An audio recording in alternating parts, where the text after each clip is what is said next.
回去，回去！哎呀，你疯了！这么大火，里边人早死了，他们这还没听见呢。那你的命也要搭进去啊！不能让被烧死！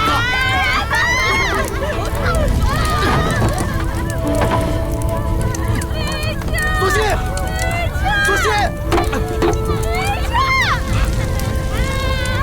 快让开！快让开！小心！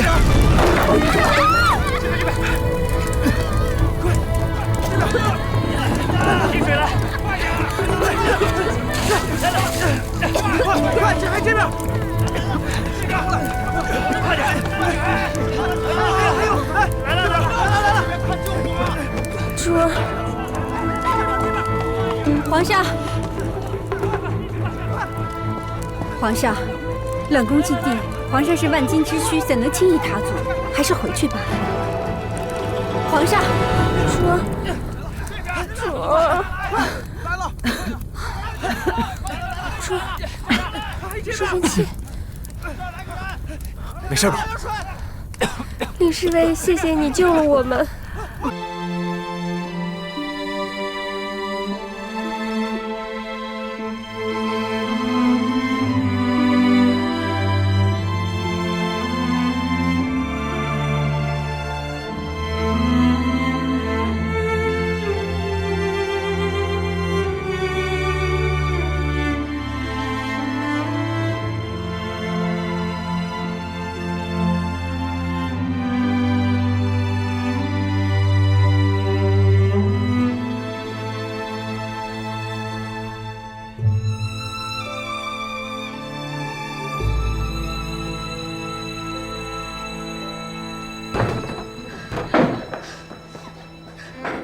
贱人，都是贱人！主儿，别这样，还是想想办法让皇上消消气吧。我还能怎么样？这些年受的委屈，有谁知道？主儿，又发疯了。这伺候皇上久了，疯劲反而更大了。主儿，这海贵人受害，莫不真是跟贵妃有关？管他是谁呢，左右不干咱们的事儿。这海贵人中毒蹊跷，宫里人都说，当年乌拉那拉氏是受了冤屈的。莫不是他真要出冷宫了？他要是出了冷宫，迟早要查当年的事儿。还有皇后和贵妃呢，再不济还有慎贵人和素莲。您呢，管好4个就行，做不过不干咱们的事儿。贱人，都是贱人！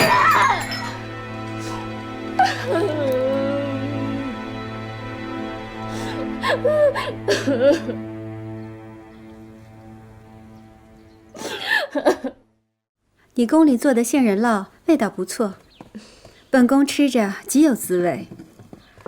皇后娘娘喜欢，臣妾便多做一些。听闻杏仁儿能令肌肤好颜色，多食一些是再好不过了。你也再吃一点。是。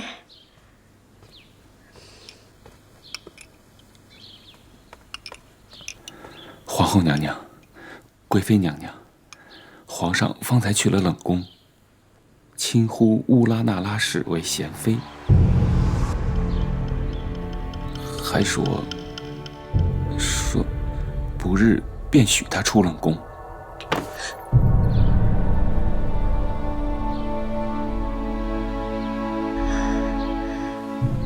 乌拉那拉氏不已经废为庶人了吗？怎么可能放她出冷宫？你说皇上亲呼她为贤妃，皇上糊涂了。为何是不日出冷宫，而非即刻？赵姨太，你把话说清楚。乌拉那拉氏不知怎么中了砒霜之毒，一时未能好转。皇上嘱咐，待她能起身时再出冷宫。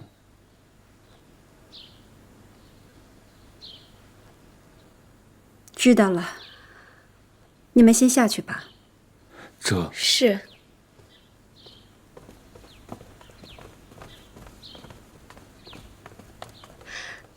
臣妾贵妃，莫不是你？我？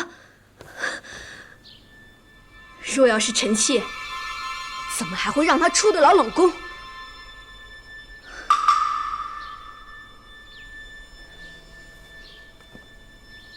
也不知道是谁下的毒，也不知道下准点。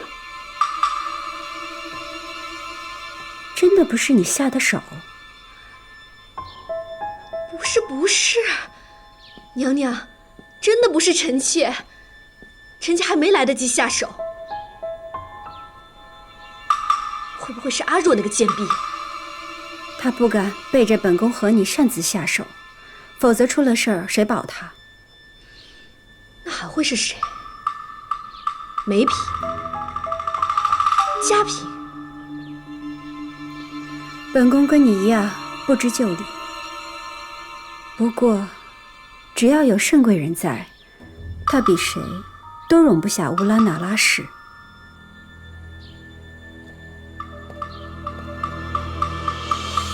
娘娘圣明。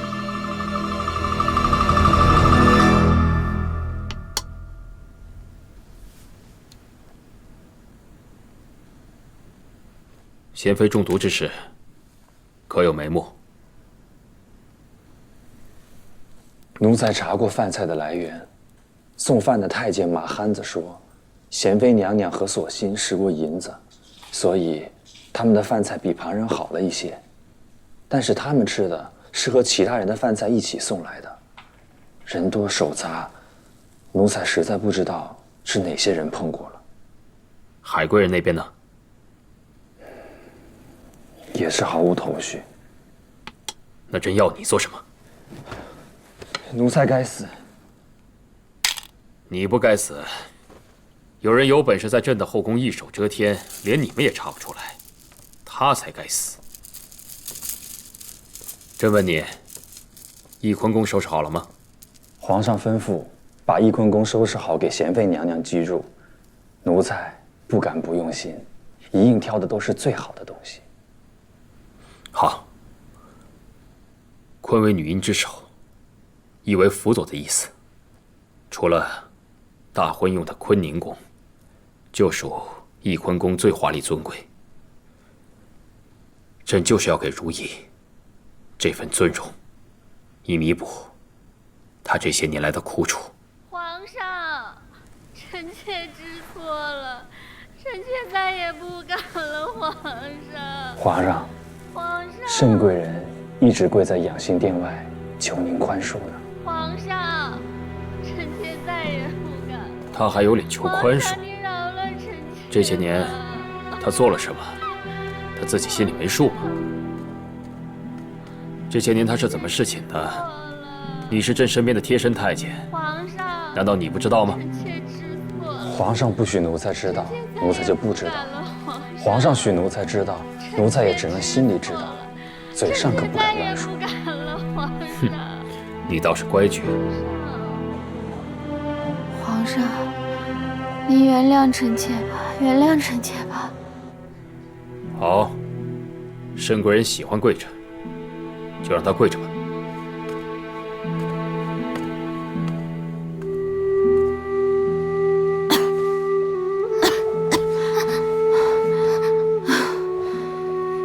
皇上，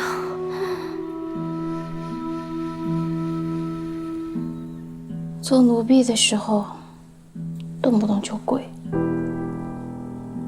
没想到做了嫔妃，还是这般勤俭。主儿，您跟皇上认错，没什么不对的。再大的委屈，想想荣宠，也就忍了。再说皇上，等他气儿消了，还是疼您的。疼我？皇上怎么疼的我？这眼看着贤妃就要出冷宫了，只怕是连我的立足之地都没了。主儿，您这般忧心，不就是没有怀上龙胎吗？这要是有个一男半女，还怕什么呀？龙胎，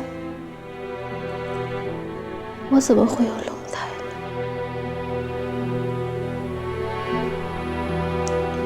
这辈子都不会有了。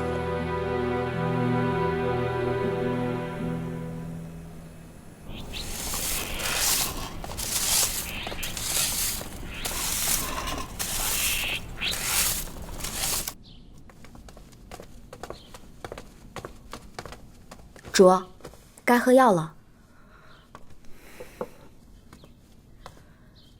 这药闻着就够熏人的。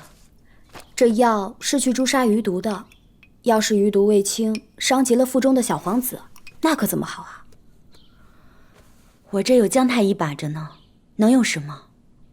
倒是姐姐那里，怎么好端端的被人下了毒呢？姜太医不是说过了，贤主那儿啊已经没有事儿了，而且皇上已经去冷宫看过贤主了，还亲口说要负贤主的位分，许贤主出冷宫了呢。也是，姐姐就快要从冷宫里出来了。那我得赶紧好起来，免得姐姐担心我。主，您待贤主啊，真是比亲姐妹还要亲啊。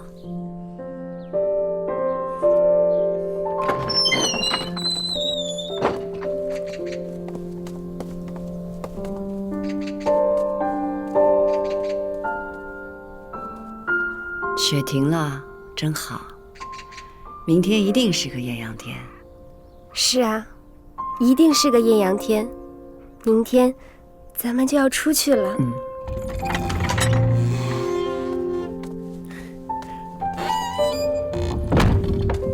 哎，林侍卫。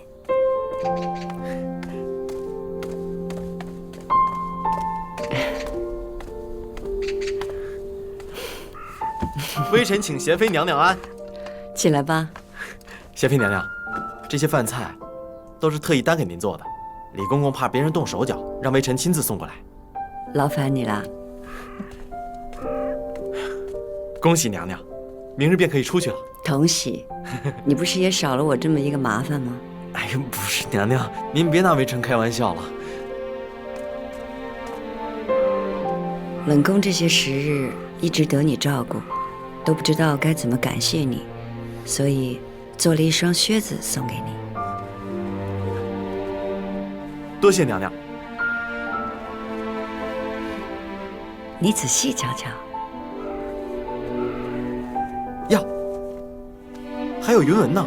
这个云纹呢，一是合了你的名讳，二也是希望你平步青云。多谢娘娘美意。娘娘，既然您这么说，那微臣有一件事儿想求您。说吧。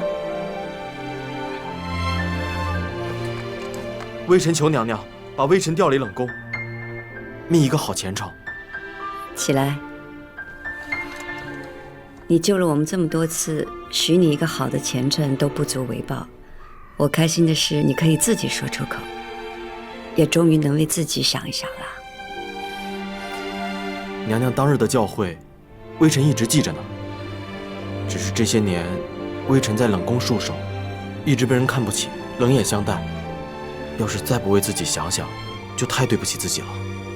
你能那么想便好。那日你说你和我都出不去冷宫，如何？还是娘娘眼光长远。原本想赏雪，不想却停了。雪停了，贤妃的身子也好了，这就该出来了。皇帝终于等到放如意出来的时候了。是啊，那天皇上从冷宫出来，就迫不及待地来找太后了。当年如意背了2个皇嗣的命，皇帝本来就有疑心。如今如意几次遇险，害贵人又再中诛杀之毒，无疑更向众人说明如意冤屈。皇帝如何还能再等下去？听皇上的口气，会再彻查当年之事，太后觉得会如何？皇帝去查，谁下过黑手，谁栽过赃，能真相大白，自然是好的。只怕是有的人坐不住了。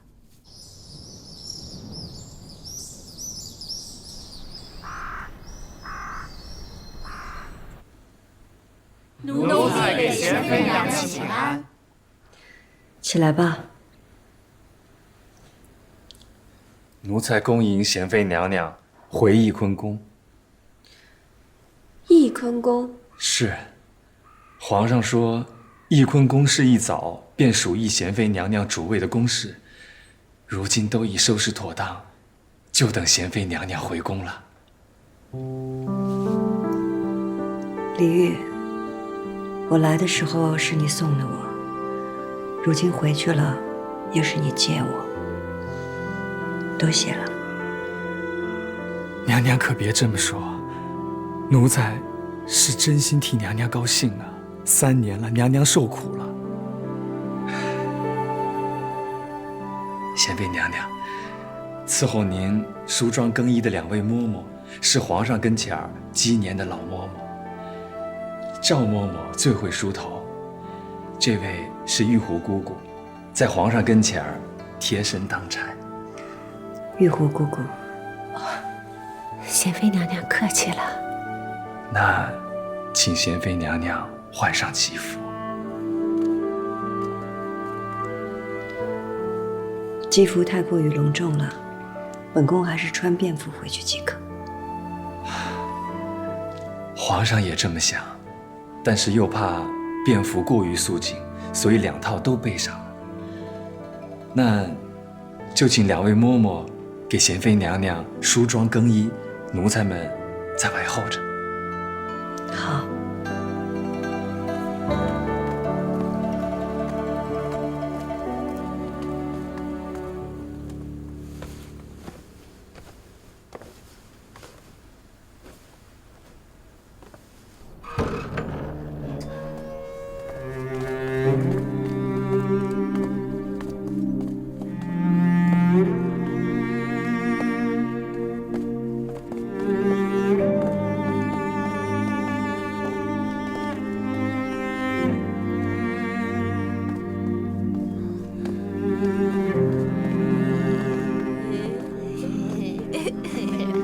贤妃娘娘请。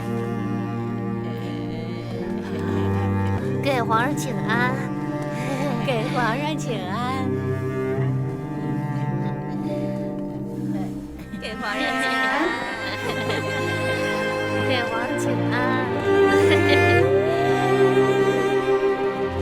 给皇上请安，给皇上请安，都送皇上，皇上万岁。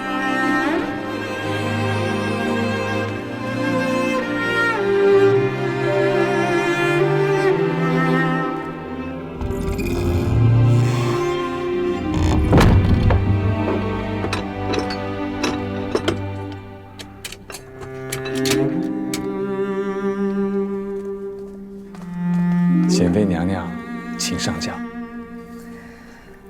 既然是走着来的，咱们也走着回去吧。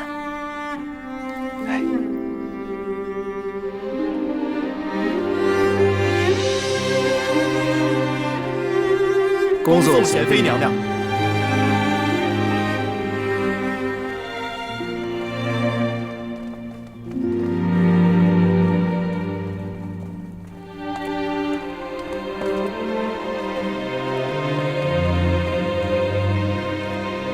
贤妃娘娘，翊坤宫是往这边走。我想去城楼那儿走走。是。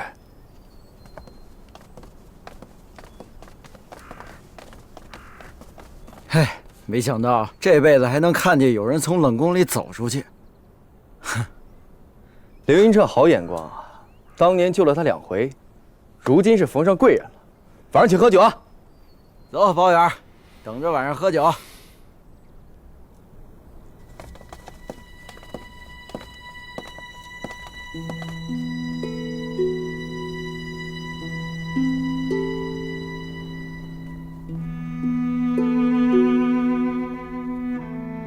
让他们都先别跟着。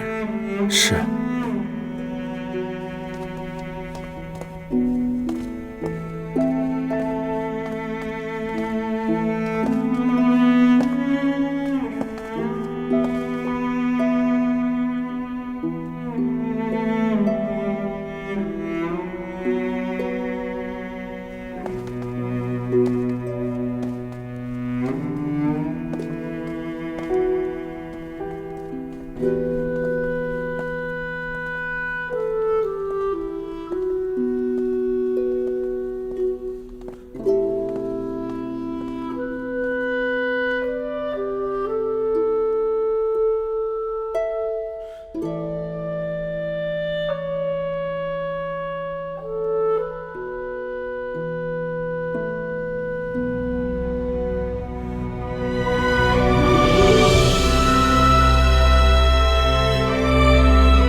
算是回来了，奴才给您磕头了。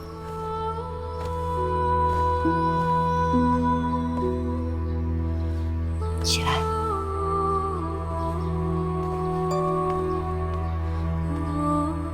贤妃娘娘进里头瞧瞧吧，里头的陈设都是按照您的喜好摆的。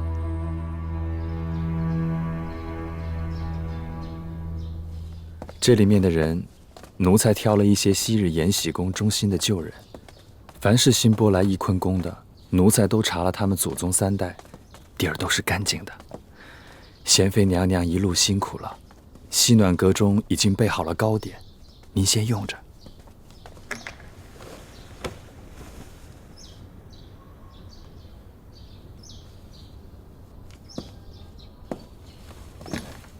索性，行了，都起来吧。可算出来了。那这个给你带上。哎呀，这个绒花你还留着呢？好吧，谢谢你的好意头。哎，皇上在里头呢。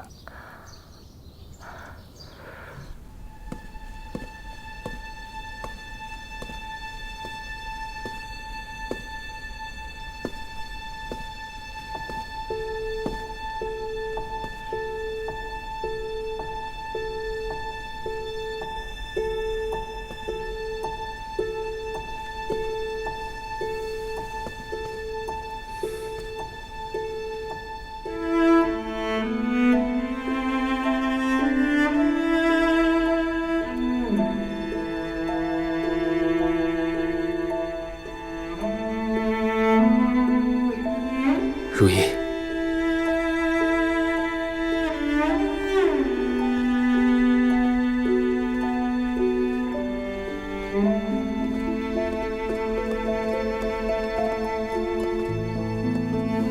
快起来！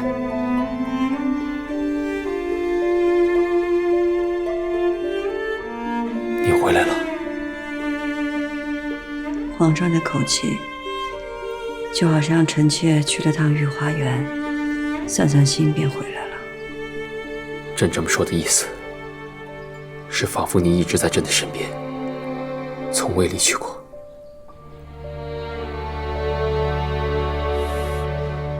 来，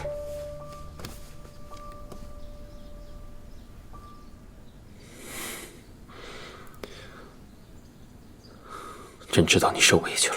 皇上知道臣妾委屈，却还是将臣妾送入了冷宫。朕才登基几年，内有太后和后妃，他们都是有家室的；外有老臣，与他们盘根错节。且当时，事关2位皇嗣，每个人每件事，都指向你。如果朕执意将你留在身边，不做任何处置，前朝和后宫的人都会要朕给一个交代的。所以皇上只能如此处置臣妾。即便是对臣妾的冤屈有所疑心，皇上也只能这么做。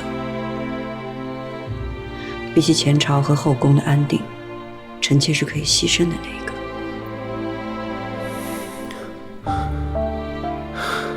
如意，朕是皇帝，朕坐拥天下，可还是会遇到重重的掣肘，还有无奈。且皇额娘说了，要暂时将你废弃，才能够断了那些人要继续害你的念头。后来如何呢？皇上自己也看见了。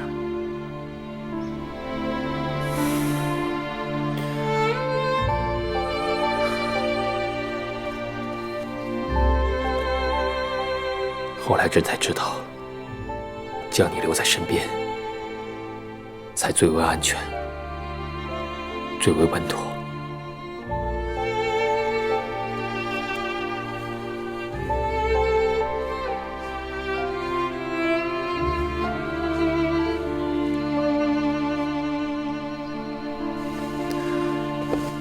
如意啊，朕是真的害怕，怕你焚身火中，怕你死在砒霜之下，所以无论如何，也要让你回来，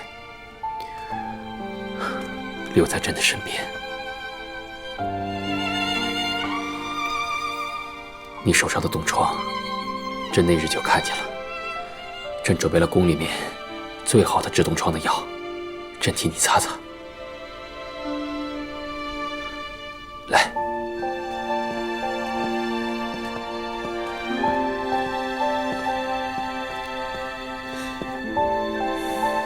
坐。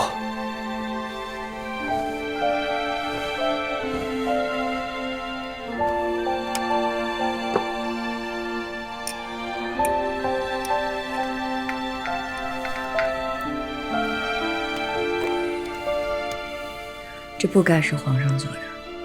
朕愿意。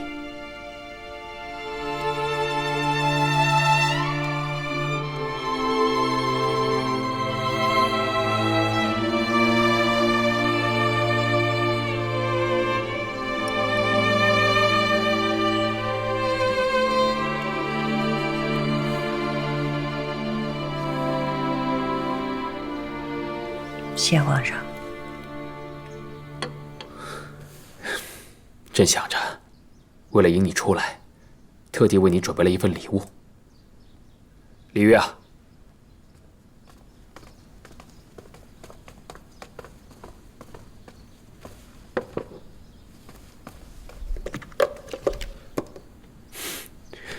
瞧瞧。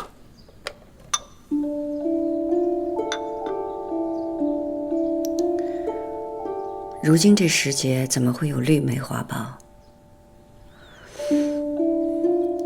有些脂粉香，并不是全然的绿梅香味儿。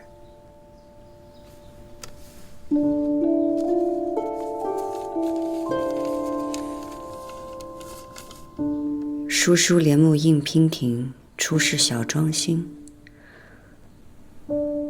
皇上，这是给臣妾添新妆的。朕知道你喜欢绿梅，所以特地制了这绿梅粉，专供你使用。绿梅粉，贤妃娘娘，这绿梅粉怎么制？那可是皇上亲自研磨的。为了这个，皇上可谓是费尽心思，迷尽珍宝，最后才定下用蜜陀僧、白檀、冰片各1钱，又以当季开得最盛的白莲蕊、白蜀葵、山奈、笃蓏香研制绝洗，或以珍珠末淡青为粉。再请宫中手最巧的宫女折来新鲜饱满的绿梅花苞，用这粉小心灌入花苞内，用线扎起花尖，密封于花房之内蒸熟，浸至玛瑙盒内足月，才得以如此花香沁粉，能令面容莹似白眉凝雪。娘娘，皇上一直惦着您在冷宫里容颜憔悴，盼着您能早日红颜如昨呀。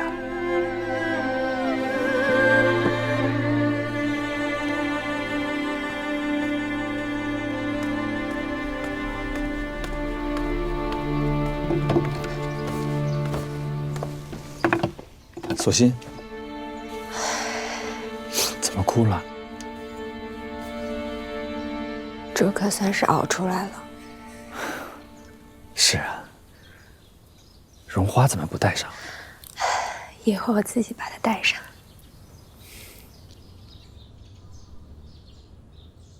皇上仿的是明熹宗懿安皇后的玉簪香粉法，只是笃蓏香名贵，千金难求，用它做敷面的香粉，臣妾高兴却也心惊。若是让旁人知道了，不知道又会惹出什么样的是非。再名贵的材料，也比不上朕的心意。你只要记得朕的心意，其余的你什么都不用管。臣妾谢皇上的心意。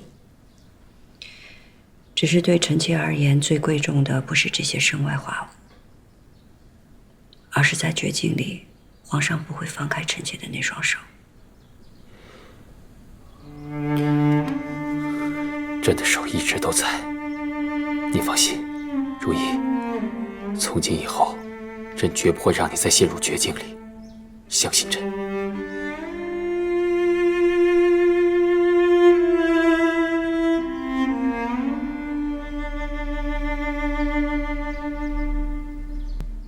皇上，臣妾想求皇上一个恩典。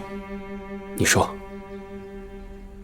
冷宫的侍卫凌云彻对臣妾有救命之恩，还想请皇上调他出冷宫，寻一个好去处。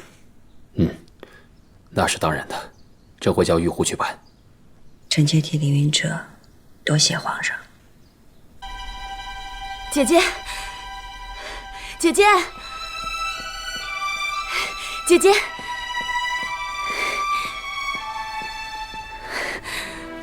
姐姐，海兰，你终于回来了。正打算去看你呢，肚子都这么大了。坐下说话。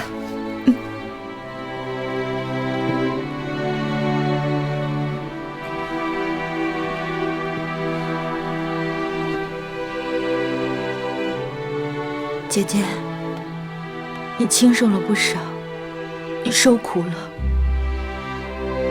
都怪我无用，竟然连姐姐被人下了砒霜都不知道。事情都过去了，我没事儿。这件事究竟是谁做的？皇后、阿若还是贵妃？这件事情必须查个清楚。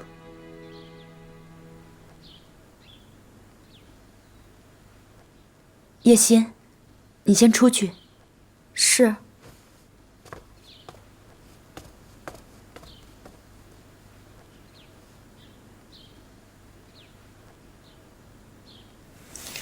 这不过是我一时犯险罢了。什么？要出冷宫，必得秉行宪章。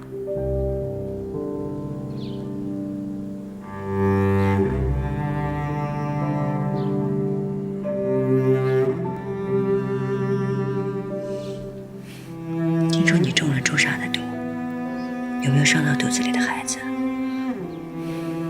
查到是谁做的了吗？我如果说和姐姐一样，姐姐信吗？是你自己做的。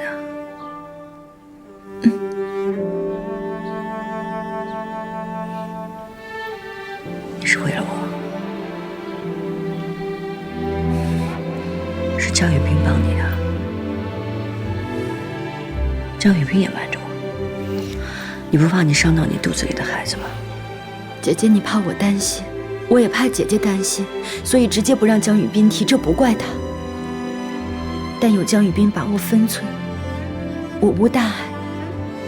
而且，到底也算我和姐姐心有灵犀，解了姐姐的困境。姐姐，我没事，你别担心了啊。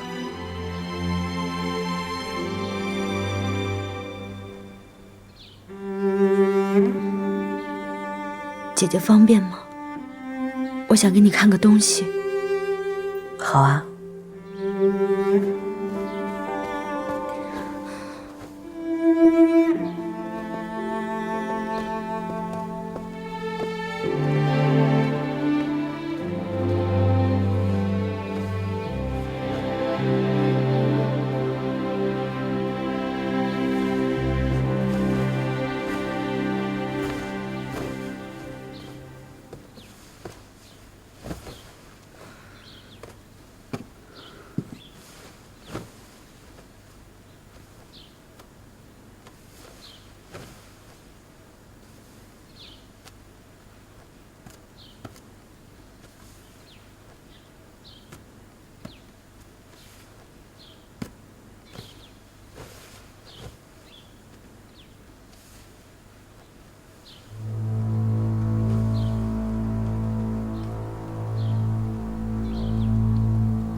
怎么会变成这样？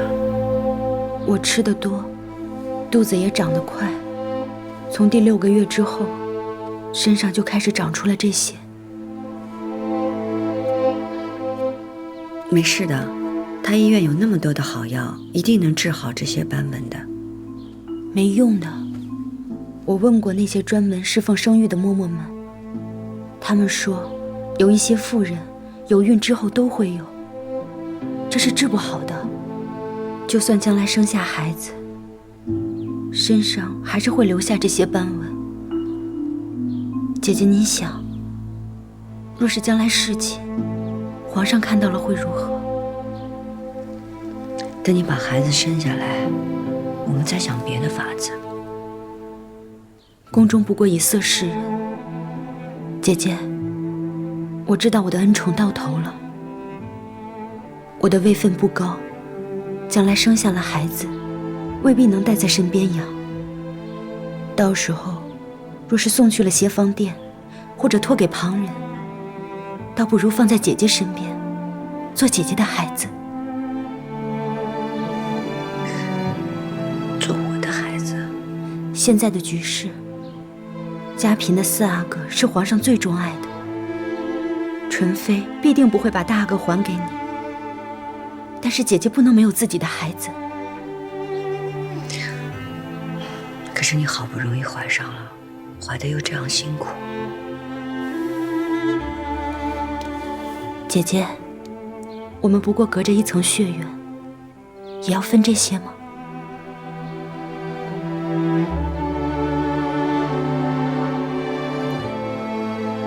若你放心，孩子在我身边，我一定会视如己出。我若对姐姐不放心，我还能对谁放心？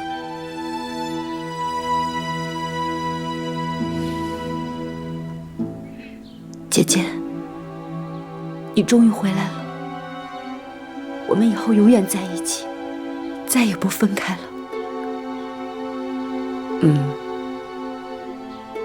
快把衣服穿上吧，别着凉了。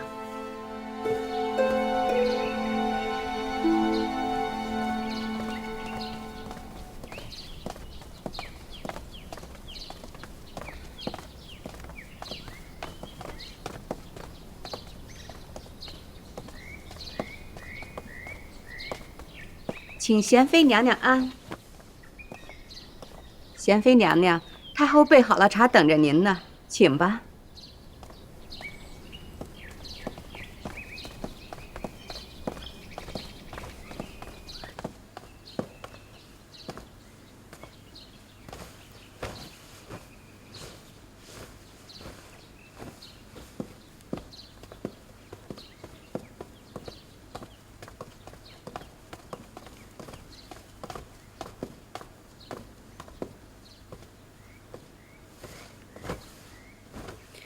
臣妾给太后请安。起来吧，留了上好的茶给你，坐吧。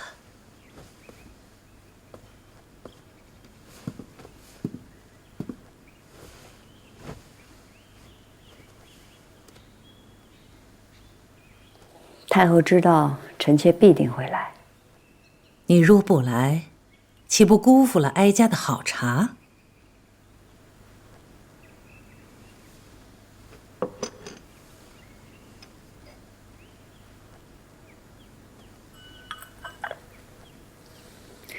太后保养得宜，风采如旧。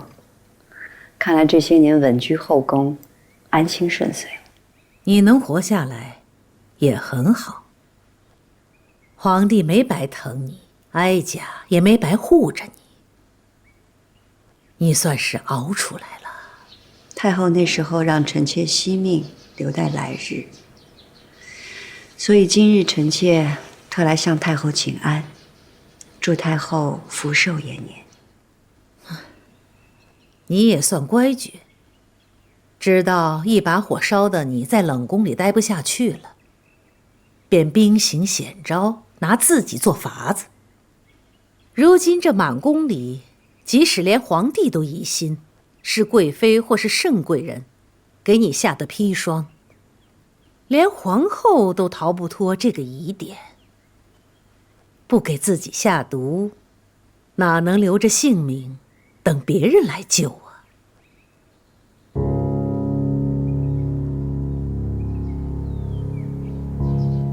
太后英明。也难怪皇帝疑心他们，原是他们做过了，一而再再而三的不肯放过你。既然出来了，那往后什么打算啊？臣妾本无依靠，还愿太后一息怜悯，才能苟且宫中。往后的一切，还请太后垂怜。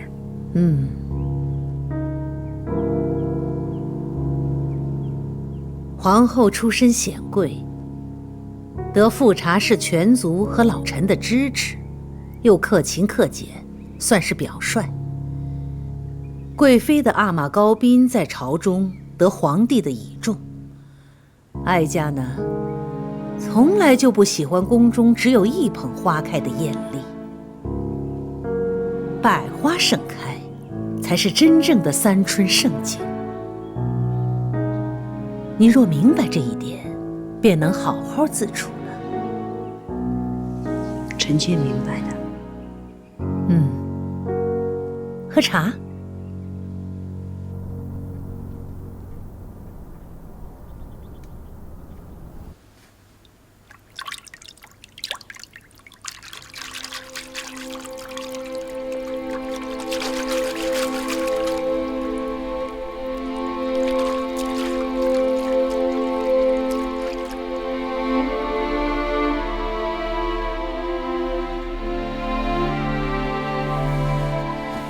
其余沐浴之水是用桃枝、柳叶、丁香花和珍珠粉熬制而成的，有驱邪除秽的功效，是皇上特别叮嘱准备的，为您洗去从冷宫出来的晦气。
很好，青莹，你凭着自己走出了冷宫，果然是乌拉那拉氏的女子。可是乌拉那拉氏的女子是不会止步的，你要继续向前，去拿回属于你的一切，属于你的一切。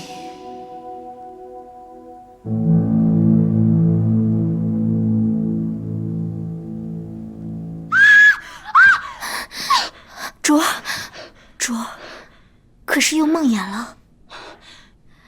梦魇什么？你胡说！自从贤妃从冷宫里出来，你就睡得不踏实。这个贱人进了冷宫不安分，出来更是生祸。贱人，我容不得她。我不怕，我不怕，我什么都不怕，我不怕。卓。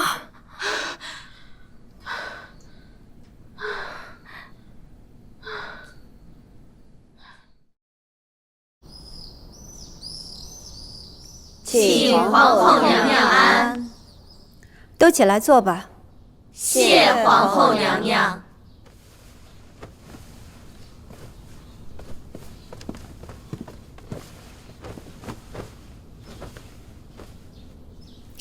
咱们都好久没见着贤妃了，从前有些误会，让贤妃委屈了几年。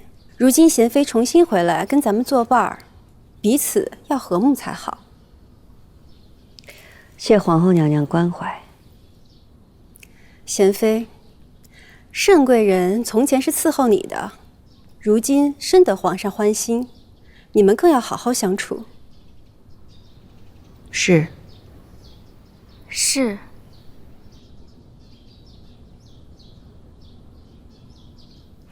虽说这慎贵人从前是伺候贤妃的，可如今却大不一样喽。仗着皇上喜欢，不是成日里在宫里打骂奴才，就是什么睡梦魇了，吵吵闹闹的，也太由着自己的性子来了。嘉嫔娘娘说笑了，嫔妾侍寝的时日多，能有几日是哭闹的？娘娘别是听差了。得了，青天白日的呢，别老把侍寝这种话挂在嘴边。贤妃，还有淑嫔和庆常在，他们都是新人，你得空也跟他们说说话。你今天这身打扮也素净了一些。本宫当年赏给你跟贵妃的那对镯子，你怎么不戴了？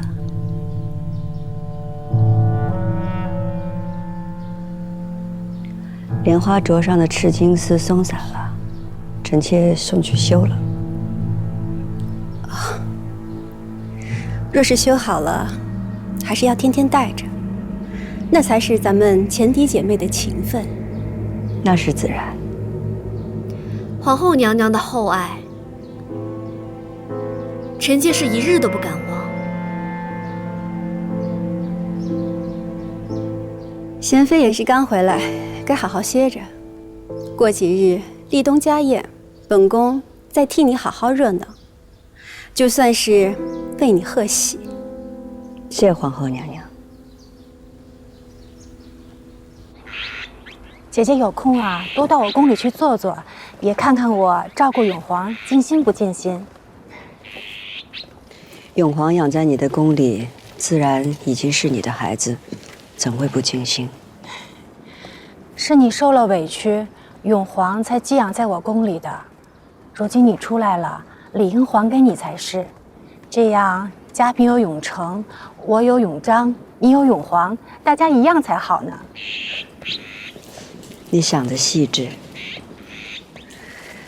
只是我刚从冷宫出来，诸事还需梳理，也怕对永皇照顾不周，还是留在你宫里吧。妹妹一定不辜负姐姐的嘱托，好好照顾永皇。倒是姐姐呀，一定要把身体调养好。那个慎贵人，魅惑皇上多年，又目中无人，姐姐一定要料理了他，方能出当年那口恶气。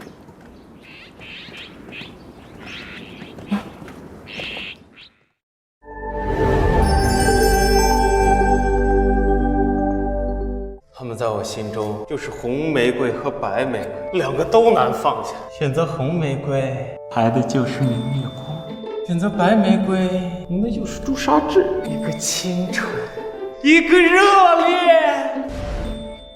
我到底买红腐乳还是白腐乳？嗨，快试试爱钱进投资 APP 啊，把月银投资进去，你看。这都是收益，还选什么选？俩都买啊！爱钱进投资 APP， 收益看得见，想买就全买。爱钱进，小小幸福，天天见账。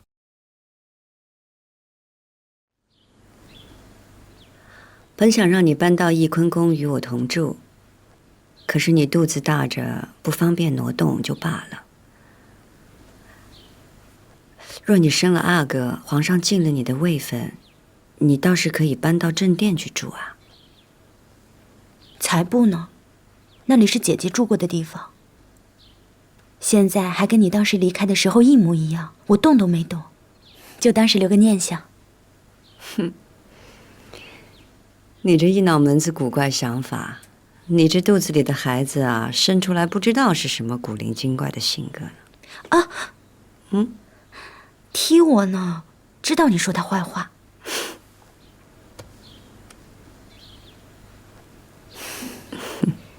姐姐，说起来你回来也几天了，皇上是不是从来都没有在翊坤宫留宿过，也没有翻过姐姐牌子？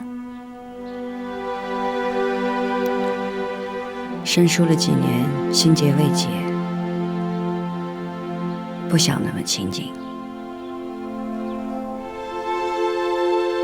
也是，姐姐冤屈未白，遇见皇上自然别扭。明天就是立冬家宴，河宫的人都会见着姐姐。到时候，咱们就看皇后和盛贵人他们如何表现吧。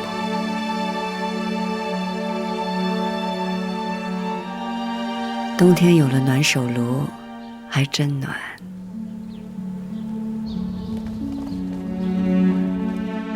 今儿是立冬家宴，皇额娘魏寒不肯出祀宁宫，幸好有皇上肯赏面儿，咱们也可一起凑个趣儿。今儿个一早啊，朕去京郊看军营演武，便得皇后相邀，得知各宫都做了饺子，朕也来尝个热闹团圆。皇上，这些饺子都是臣妾们亲手做的，无非是一些寻常的菜馅儿跟肉馅儿，请您都尝一尝吧。好。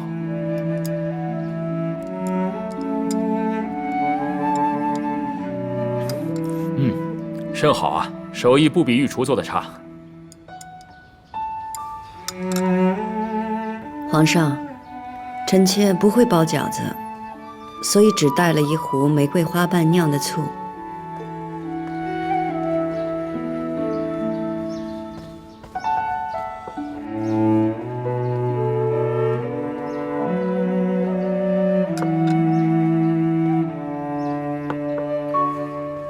贤妃啊，这吃饺子少不得醋。你的东西虽不是最要紧的，但是是最不能少的。贤妃，难怪皇上对你如此牵挂。皇上和皇后娘娘同心一体，想来皇后娘娘对臣妾也是日夜挂怀的。阿若也一样吧？如今慎妹妹都已经是嫔妃了，怎么贤妃还叫她阿若呀？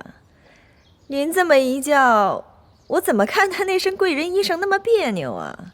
老想起她从前伺候你的样子。从前叫惯了，一时改不了口。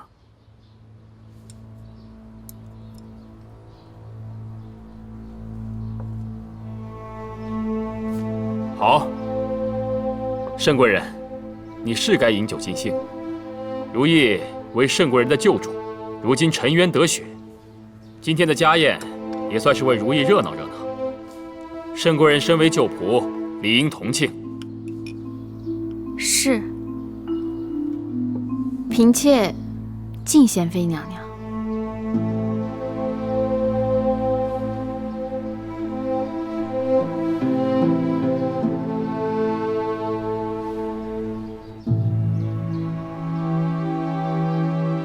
好，慎贵人，看你为贤妃如此高兴，朕也高兴。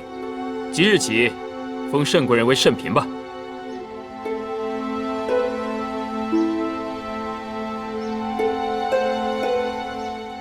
皇上，您这般骤然封嫔，也太轻率了吧？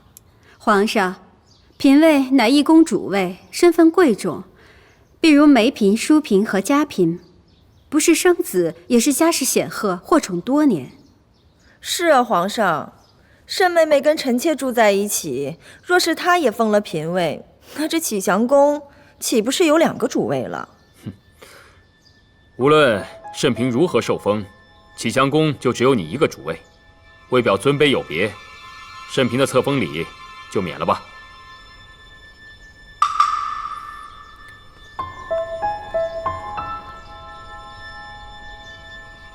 是啊，嘉嫔妹妹生了皇子，同是嫔位，也是有高低之分的。皇上，这缺了册封礼，名分不正。朕看重慎嫔，不在于礼数上。臣妾谢皇上恩典。慎嫔大喜，想来皇上今日也不必翻牌子了，自然有慎嫔相伴。还是皇后知朕的心意啊。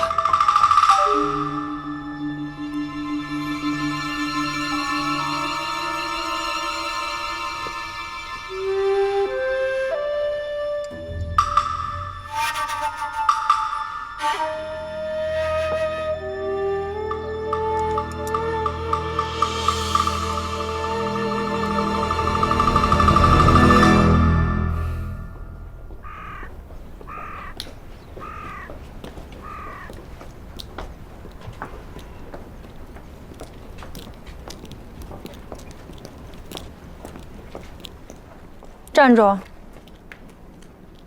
这刚封了嫔位就忘了尊卑之分吗？敢走到本宫前头？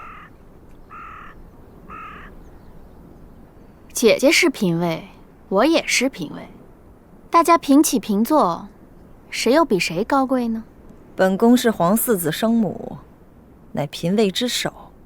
你一个贤妃的婢子出身，也敢跟本宫提平起平坐4个字？为着您的旧主贤妃出了冷宫，皇上才赏您这个嫔位。其实想想也不对，当初是您揭发了贤妃娘娘毒害梅嫔与宜嫔的皇嗣，可今日皇上却金口玉言说贤妃娘娘蒙冤。依奴婢看，这封赏嫔位怕是在打您的耳瓜子。贱婢！哟，梅香拜把子都是奴才，何苦打起自己人来了？立心，这一巴掌你就受着，也跟人家学学是怎么爬上皇上龙床的。奴婢可不敢背着主子偷偷勾引皇上，更不敢背弃诬陷主子。不管奴婢挨了慎嫔多少巴掌，奴婢都学不会这些下三滥的本事。主，你敢打我？这一巴掌是教你学乖。程宠这些年早忘了自己是怎么爬上来的吧？敢跟本宫无礼，也想想你有多少本事。我自有皇后和贵妃做主。是吗？那就看看这宫里有几个人瞧得起你。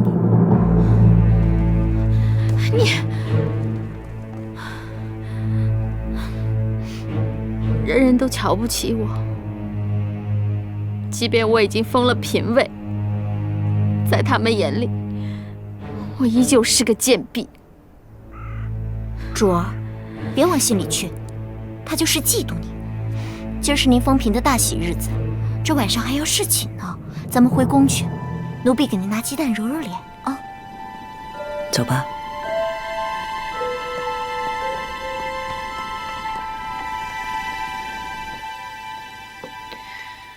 阿若这几年，看来过得也不痛快。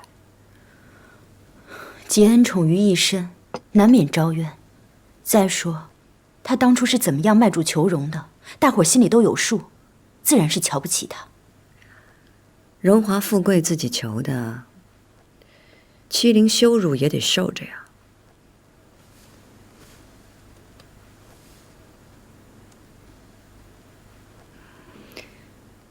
晚点的时候你吃了这么多，现在又吃，你不怕撑着吗？不知怎么的，老是觉得饿。你吃那么多，肚子越发大了。反正呢，这身子是见不了人了，不多吃一点，怕亏了孩子，那样更不值得。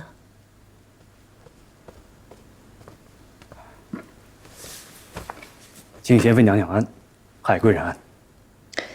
姜太医，海贵人的食量大得让我担心，不知道她怎么了。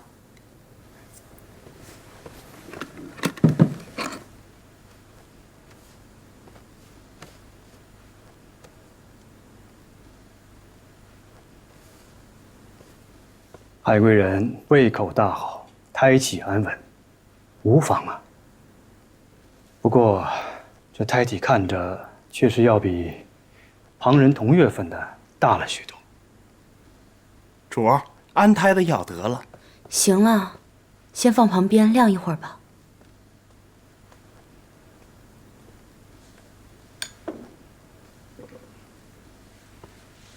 敢问贵人，可是按着微臣开的药方子吃的药啊？自然是了，有什么不妥吗？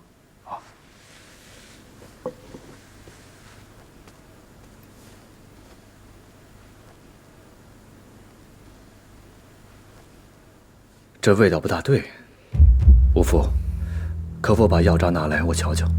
就在外边呢，小的这就去拿。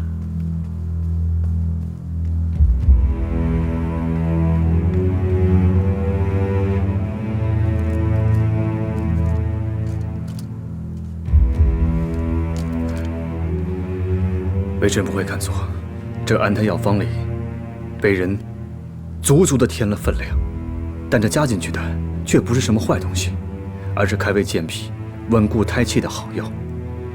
只不过比微臣开的量多了些。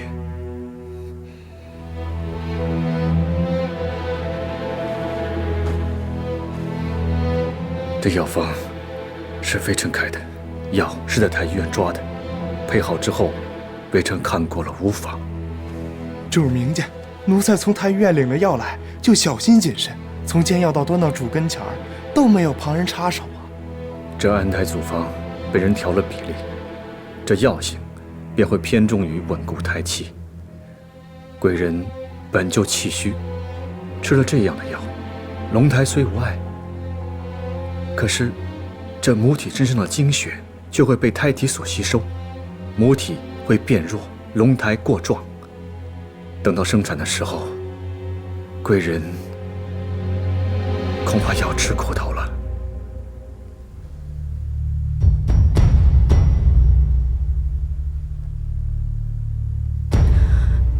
姜太医，这件事劳烦你细查清楚。微臣回去以后一定会细细查证，还请贤妃娘娘、海贵人放心，微臣以后一定会格外小心。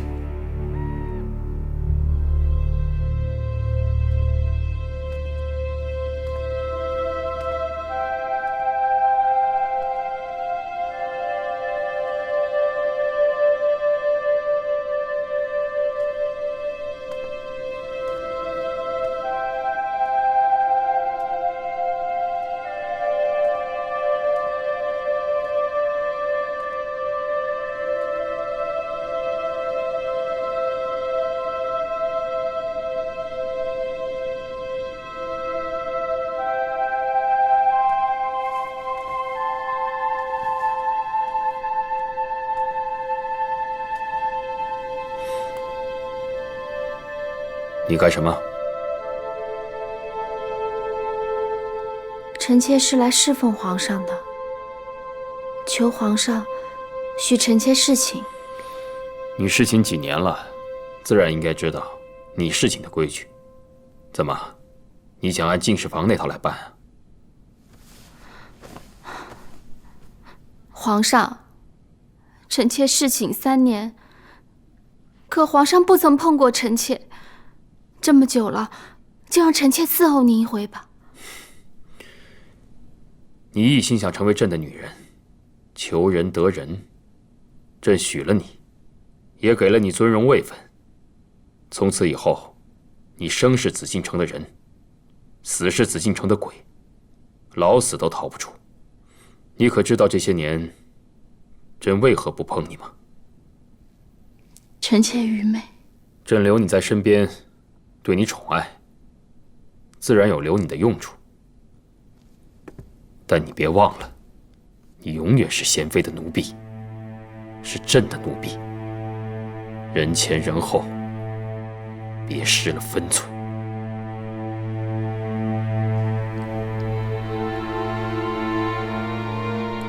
奴婢知道了。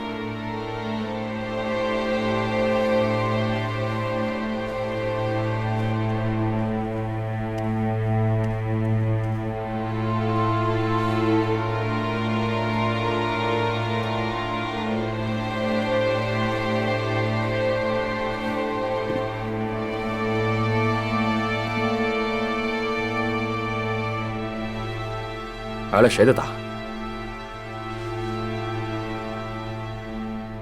皇上宠爱奴婢，嘉嫔娘娘不忿，打了奴婢。做奴婢的，哪有不挨主子打的？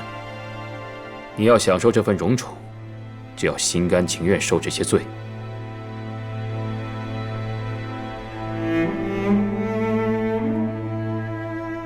求皇上给奴婢一个明白。皇上为何要这样待奴婢？记得朕给你的封号吗？慎，就是要你谨小慎微的度日。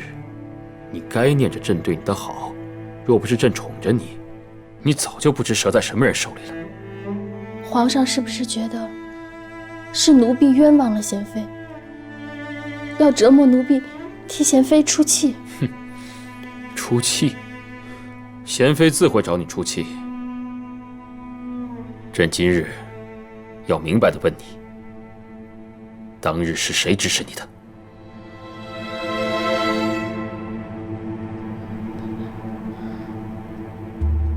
无人指使。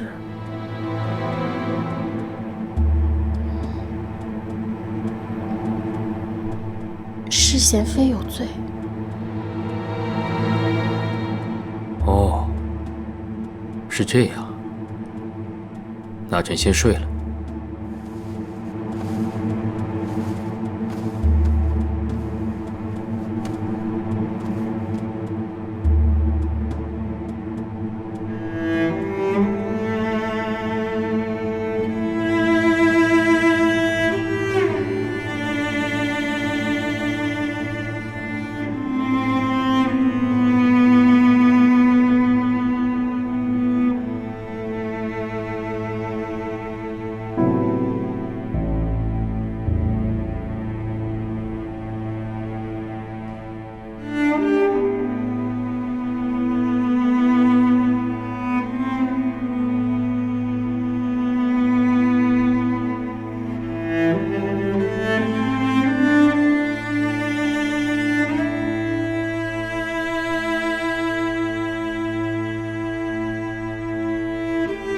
皇上，时辰到了。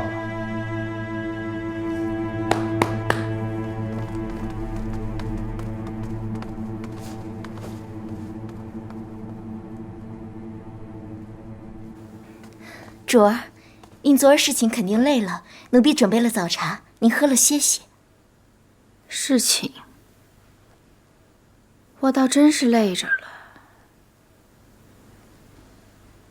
本宫已经是皇上亲口所封的圣嫔，为什么屋里的陈设布置还是按贵人位分来的？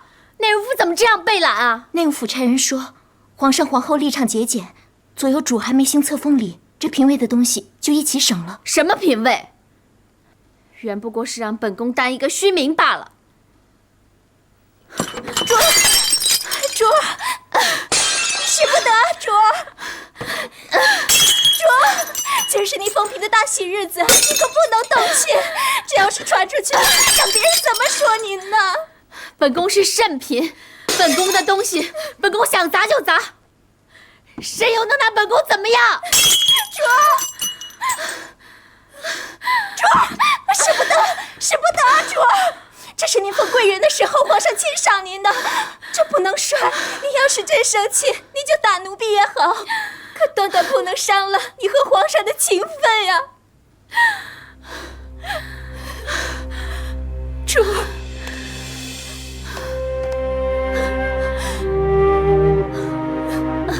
主儿，主儿，皇上心里还有本宫这个人吗？本宫不过就是个玩意儿，任人作践。主儿，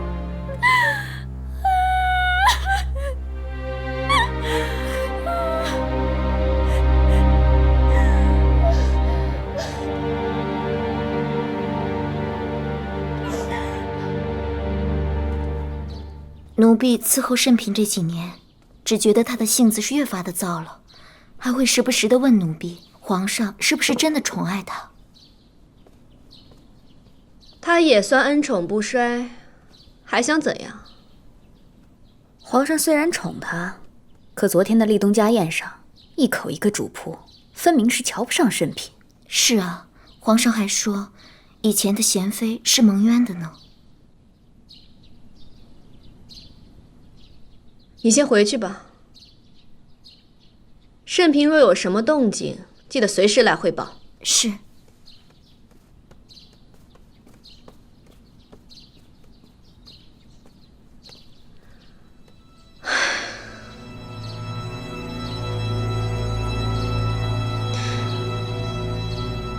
皇上会不会翻查当年咱们的事儿？如今贤妃放出来了，皇上自然要找个借口说贤妃蒙冤，否则怎会让人信服呢？